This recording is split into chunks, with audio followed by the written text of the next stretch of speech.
What's good, YouTube fam? It's your boy MasoMoney right back with a Alright, y'all. So, y'all know we've been keeping up to date with a little bit of the Philly stuff going on, a little bit of the Chicago stuff going on, what's going on in the city. So, Skrilla, a Philly rapper, I don't know who he been kicking it with. Oh, I think he been kicking it with the Bloodhounds, okay? Q50, all of them folks. So he been kicking with them in Chicago, which now mean he beefing with YFG Fatso. I think we watched another video like that in the past. You could go back and watch that video if you really trying to figure it out. So we about to watch this right now. See what's going on. Like, why is the Philly bull beefing with Chicago folks now? And I'm pretty sure they talking bloody, tweaking. So we finna watch this video together. Let's get right into it.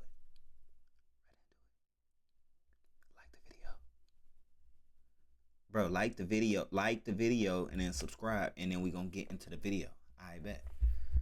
North Philly's Kensington birthed a stepper named Skrilla, who stamped his name in the trenches. On the flip side, YFG Fatso came out the south side of Chicago, a young demon with major motion and some wicked ties that had him marked by plenty op gangs. The smoke between Skrilla and Fatso is getting serious, and we will be breaking all of the information down in this video today. Imported smoke. Skrilla's decision to post up in Chicago's 79th and Maryland area wasn't some casual music networking move. Rumors say he was really with the Bloodhounds and also No Limit members like Big Op. Now, the Bloodhounds had some of the most active in the city, originally coming up from a set called Drill City, but way more dangerous than they were. These young demons gained the big name through their fallen member Bloodhound Lil Jeff, who was a real crazy serial before he got clapped while sliding on ops. When Jeff got hit up while sliding on Trap City, his cousin Bloodhound Q50 took up the family legacy and decided to take rap seriously. Q50's rise happened with Skrilla's arrival in Chicago, so they bounded really well. Crazily, this partnership that would later drag the Philly rapper into fights he knew nothing about. The Bloodhound's connection to NLMB through Lil Bibby also adds another layer of gameplay that outsiders can't really wrap their heads around. YFG Fatso came out of the East Chatham section, a zone that moved way different from the average drill set in the city. By 17, he was already making serious noise, fresh off a discovery from Dirk's camp, leveling up off early fame from his track Go-Go, which he dropped at just 12. His link up with A Block, also known as 808 Mob, a GD set posted in Princeton Park around 88th and Princeton, instantly threw him in that fire with the Bloodhounds and their NLMB affiliates. This static ran deep. The tension between 808 Mob and NLMB wasn't new. It was legacy beef. 808 Mob has been stamped in the city as one of the OG GD sets. On the other side, NLMB, standing for No Limit Muskegon Boys, came up off a merger of renegade GDs, BDs, and Black P Stones out of 78th and Muskegon. Their most known branch, Drench Gang, where names like G Herbo and Lil Bibby are heavy. That crew and 808 Mob had been locked in for over 30 years. Fatso linking with 095 Mob only made his op list stretch further. 095 was into it with Bloodhounds for a long minute, so any kind of ties with them made Fatso a bigger target, especially while already clashing with NLMB. Fatso even talked about his issue with Bloodhound Q50 during a J Mane Whoops interview. Okay, he went on Whoops to talk about it, J Mane. I'm all crazy on it. Cool so with this little scum, do you feel like with I feel like he attached to the Q50 one, right? He's Q50 still alive. So do y'all got problems now based off that because of all of this? So would y'all be able to end it? Basically, like would you and Q50 be able to in the bud? Pause. Hold on. What J Mane on? Bro, J Mane must have went to No Jumper too many times. That's a federal question. We don't ask those in the city, gang. Wait, we allowed to ask them questions in the city? That mean can't nobody be mad then, right? Because that was a federal question. If you know that they killing each other and you ask them that question on camera, do that mean that we can ask that question on camera? If it's for the kids, can we ask that on bro? Because that was kind of federal question on bro. Action ain't going nowhere. Okay, this is okay. It is what it is. Not right now, basically. Not right. Ain't no time soon. Y'all ain't whooping. Yeah, cause we ain't affected. So it's like, dang, yes, folks. Give him 35 or something your age. When ain't cause the city will love to see y'all whoop together. Let's just start that. Cause y'all, what's going on right now?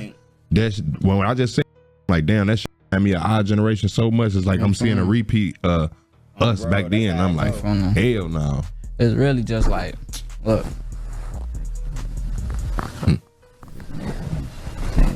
He trying to move the mic from, because he trying to let, this ain't even no internet shit, bro. Like, I came on here on some Chicago shit.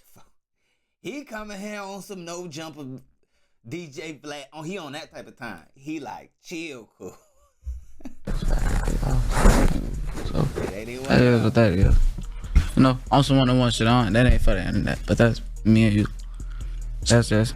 They different. Now when Skrilla threw his flag with the Bloodhounds, he signed up for all the pressure that came with it, including war with 095 Mob, and it won't stay quiet for long. The November 10th, 2022 McDonald's hit on 95th Street was the spark that turned Sneak and Subs into full-blown war mode. Rumors say that the broad day hit on 095's own Boogie while he was posted with his family. That's some real violation. The hit was wild. Allegedly, Boogie's brother caught one in the back but still made it inside the store. Their moms got grazed in the arm. Boogie, he fell when the car pulled up, and that was it. The steppers hopped out, stood over him, and emptied. Was that Big Boogie gang? What? Clip. It was cold. So cold the McDonald's shut down for good. Boarded up like a war zone. Chicago's drill scene didn't just catch bodies, it even took out your favorite chicken spot. Lyric wars. The shift from block tension to real personal hate kicked off heavy when Lil Scoom and YFG Fatso started going band for band over jacked lyrics. Scoom, a burly boy who rocked tight with NLMB, dropped Nightcrawler, one of his biggest moves, clocking close to 5 million views. At the same time, Fatso started pushing a track that had nearly the same bars and beat, so the trenches were confused on who really cooked it first. Thing that's been going viral. You dissed Bloodhound, Lil Jeff, in the song. What did all this situation come from? What did all of this first derive from? Well, this is Friday. We can ask fair questions came from the stupidest shit on earth, from like lyrics, bro.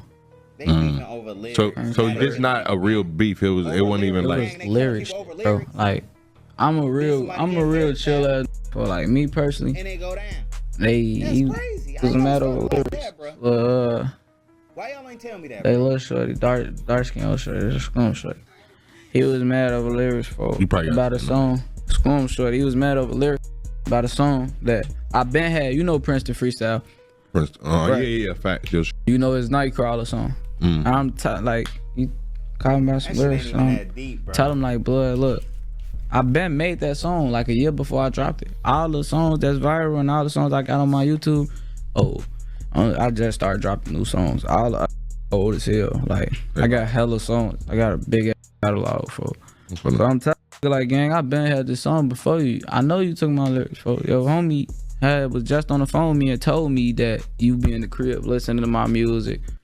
He like, yeah, what you, bro? Why y'all? Cause Phone had made a video and shit saying, but Scoom stood on it, said he owned it since his clips came out before Fatso's. Fatso clapped back, claiming he had the joint already, and Scoom must have caught a leak and ran with it. The pressure turned up when Scoom dropped Boss Man Remix, a straight-on diss at Fatso that Bloodhound Lil Jeff even stamped on live. Scoom aired him out as a fake who wasn't on no real timing and needed to stay in his lane, stepping clean past rap into full-blown disrespect. Now, with Fatso being seen as a young top-tier talent with serious motion, the accusations hit way harder. It painted him as a clout artist stealing his sound instead of being original. Meanwhile, Scoom's status as an NLMB affiliate made every diss sound like it was coming from a full squad, not just one voice. Scoom on July 8, 2024, near 89th, and Langley took one side off the board, but sent the other side into full get-back mode. The real story ain't what been floating around about some female setup. That was straight cap that had the streets buzzing with false narratives. The truth is, Lil Scoom got caught up in some deadly smoke during the holiday weekend. News reported that the 18-year-old drill rapper got struck during a shooting at the intersection of East 89th Street and Langley Avenue on Sunday night. Police found Shorty laid out on the ground with 2 gunshot wounds in his chest, and despite despite getting rushed to University of Chicago Hospital, he couldn't pull through. The real circumstances was way different from them backdoor rumors that went viral. Police received reports of 2 separate shootings involving Scoom and another young stepper known as Lil Will. The 2 homies was reportedly together that night when they got into some heated argument with an unknown individual. The drilling happened shortly after that confrontation escalated beyond words. Will got found inside an Uber with gunshot wounds to both thighs, showing he caught some shots but survived the encounter. He also got rushed to University of Chicago Hospital while Scoom was fighting for his life. Police said they spotted a possible suspect and tried to chase him down, but Shorty managed to escape before they could snatch him up. The camera footage and female setup story that had everybody talking turned out to be completely fabricated. No surveillance showed any woman lining Scoom up, no tinted SUV pulled up with masked and no backdoor operation went down like the internet was claiming. What really happened was 2 young steppers got caught in some street beef that turned deadly over an argument. The simplicity of the real story didn't satisfy the drill community's appetite for complex conspiracy theories, so the backdoor narrative took off and became accepted truth even though it was straight lies. And looking back, Fatso sliding to shoot music vids with Risky Road right after Scoom's pretty much confirmed what everyone was thinking. Then he dropped Unusual Slender 3.0 that same day, a disrespect-heavy diss aimed at the no sugarcoat, just pressure. Mass casualties. The get back for Scoom's murder came loud, but let me correct some lies that have been floating around these streets. A mass did target Skrilla, Q50, and popular YouTuber Brandon Buckingham outside Fort Knox Studios, but the timeline and specifics got twisted by internet demons spreading cap for clout. Back in September 2024, word started flying that Skrilla got caught up in some serious smoke with Bloodhound. Social media went absolutely crazy with claims that a studio got aired out, saying Risky Road, Bloodhound, CEO Hawkham, and Skrilla were all involved in some deadly Folks was spreading stories that Skrilla got hit in Chicago while recording with Brandon Buckingham out in Bloodhound territory. For those that didn't know, J.B. Bin Laden was close friends with Chicago drill originator L.A. Capone, who was tragically down early on in his music career at only 17 years old. When did you meet Lil Jeff? I really like his big brother. That's one of my best friends. Rumors had specific details that made them sound authentic. People were talking about shell casings, injuries, and retaliation plots. Hip-hop news pages started picking up the story, and X was going wild with unverified reports. For a minute there, even seasoned drill followers thought this was confirmed facts. All that turned out to be complete cap. The whole narrative was fabricated and started buzzing on X and various hip-hop news platforms without any real foundation. The story had people thinking it was legit for a hot second, until Skrilla himself popped out on Instagram Live, calm as ever, proving he was perfectly fine. That same day, Skrilla also posted a flick of himself on his Instagram story and linked his track God Damn to it, making it crystal clear he was good and still active. No injuries, no hospital visits, no drama.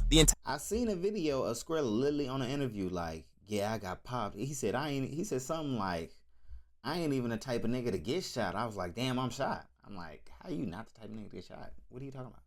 Anybody get popped. But I seen it on video. That's why I'm confused right now. A mass shooting story was internet fiction that got out of hand. The next body was 95-member Drills, who tried sliding on the Bloodbath zone and paid the price. Bloodbath, known for riding with rapper Chucky, had been poking at 095 Mob for a while, and Drills finally tried to answer with guns. But the move flopped. Bloodbath had eyes on it, played defense, and turned the tables. Drills got left there, his ops clowning him online, calling him a rookie who didn't know how to execute, just another name added to the dirt. Then came the shootout that shook the whole city. The mass hit at NLMB Mellow Bucks' album release party. That one was carnage. 4 people dropped. 14 more got hit when the crowd outside Artist Lounge in River North got sprayed. Straight mayhem. Just think about how many ambulances and cops would have popped up at the scene. Crazy. YFG Fatso's conflicts go way past his beef with Skrilla and the Bloodhounds. At just 17, he managed to create smoke with several different crews and rappers, including Lil Baby. The most viral incident happened recently during Lil Baby's Wham World Tour stop at Atlanta's State Farm Arena. Relvert of the Bloodhounds pressed Fatso backstage over their long-standing beef tied to fallen homies Lil Jeff and Lil Scoom. The whole thing exploded into a full physical fight that got leaked online. Vonoff 1700, who was there with Fatso, immediately hopped on Instagram Live afterward, claiming that his 17-year-old homie had handled the 24-year-old Vert. The internet ate it up, with posts going viral saying he let a 17-year-old whoop him. Bloodhound OGs had quickly stepped in to pull Vert away, else it would have been way worse. The leaked footage showed both fighters landing shots, but Vonoff's comments framed it as a victory for Fatso. Vert and Q50 fought over this story, defending their man's name online. Of course, it made everyone argue about who really won and whether the age gap made it more embarrassing for Vert. Fatso held on the moment by I'm grown as hell. If a motherfucker 5-6 years younger beat my ass, I'ma rethink some things, yeah? Vert a grown goofy and telling him to keep it in the trenches. Some say this as standing on business, while others saw it as ducking future public meetups. Fatso's fights also went beyond the Bloodhounds to include members of Bloodbath, affiliated with rapper Chucky. They repeatedly call him out for trolling females and civilians rather than addressing real street issues. The whole case shows just how Fatso's social media moves were creating enemies for him across multiple gangs. Point of No Return, the artist restaurant and lounge hit, showed clear as day how this beef leveled up from back and forth to all-out war that could spark anywhere, anytime. Mellow Bucks' album release party wasn't packed with hitters or steppers, just regular fans, people who pulled up for the music, not the madness. But that didn't matter. CCTV caught a dark ride circling the block multiple times before rang out, meaning the drill was scoped out ahead of time. They were watching movements, plotting every angle. Heard a lot of fire, and then and next thing you know is a whole bunch of police officers driving by fast, ambulance, fire and rescue. When the moment hit, the aired it out straight from the car while sliding past, dumping rounds and hitting 18 people in under a minute. 4 didn't make it. Cops came out and said it was a targeted hit, not random, but they kept quiet on who the real target was. But anyone who's tapped into the streets could see the timeline. The slide came right after drills got left on the pavement, and fingers pointed to it being payback by his set, aimed straight at NLMB's circle. Then came Fatso's trolling. If a nigga name is Big Drills and he dies, bro, usually your name has something to do with you. If somebody named Big Drills died, I'd be prepared for a drill back. I would take my ass in the house. Do you hear me?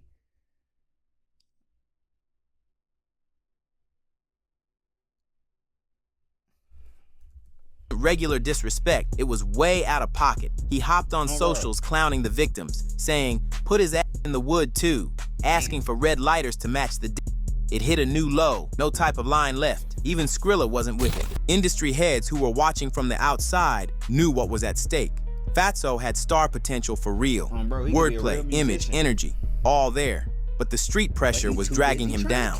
At 17, he had the skills to take off big, but his hands were so deep in war that the industry started seeing him as a liability. The people around them weren't helping either. The ones who should have been protecting the investment, locking in the bag, keeping the motion clean, were the same ones stirring the beef. Street-minded folks behind both artists saw the music as a bank, pushing the rappers to crash out while they pocketed whatever came from the mess. Instead of pulling them out the flames, they kept throwing gas on the fire. The way this war was playing out had clear reflections. Just look at how 6ix9ine crashed out with Treyway, Young Thug's name getting wrapped in that YSL mess, and Dirk constantly ducking indictments tied to OTF motion. All these stories show what happens when you try mixing real money with real smoke. In the end, the streets don't let you keep both. No doubt the feds were circling both Skrilla and Fatso's camps. Agents were stacking evidence off every IG live, every bar, every comment section, watching it all like surveillance footage. Mass linked to rappers had brought that kind of federal heat that shuts down whole cliques. They weren't moving blind. They were building full-blown RICO plays in silence.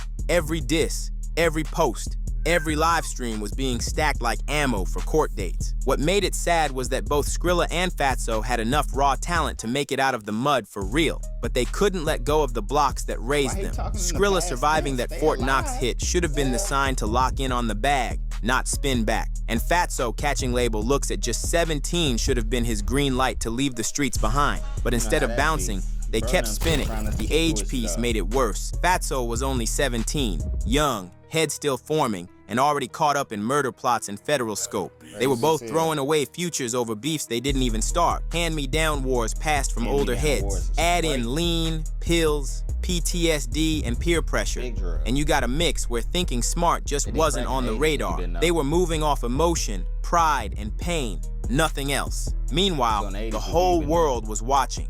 YouTube videos, reaction channels, overseas fans turning a real-life body count into content. This wasn't music anymore. This was street trauma turned into clicks and streams. Every new diss song, every body dropped, brought in more views, more hype, more pressure to keep it going. The ops knew it, the fans knew it, and the labels, they were backing away slowly. Now that the feds were locked in, both Skrilla and Fatso were moving under a microscope. Taps on phones, pressure on their homies, bank accounts flagged, socials watched daily. The same platforms that helped them blow up were the same ones helping build indictments. The game flipped on them real fast.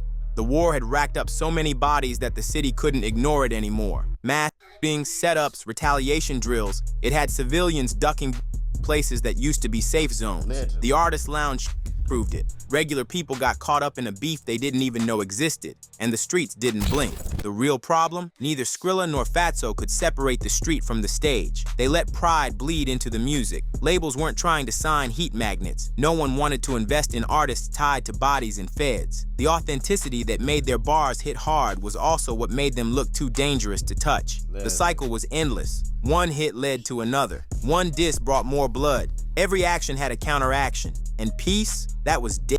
Both sides had lost people, felt pain, and the code said you couldn't let it slide. Letting it go looked like weakness. And in this world, weakness gets you lined up. What?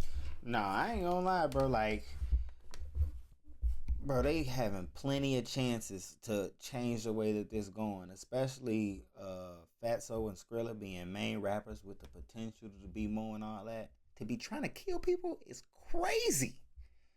So you shouldn't even really be kicking it with them type of folks. Like, it's easier said than done, bro. But you can learn lessons from other people without it having to happen to you. You get what I'm saying, though? Make sure y'all like, subscribe, and then just watch another video. Just watch another video, folks.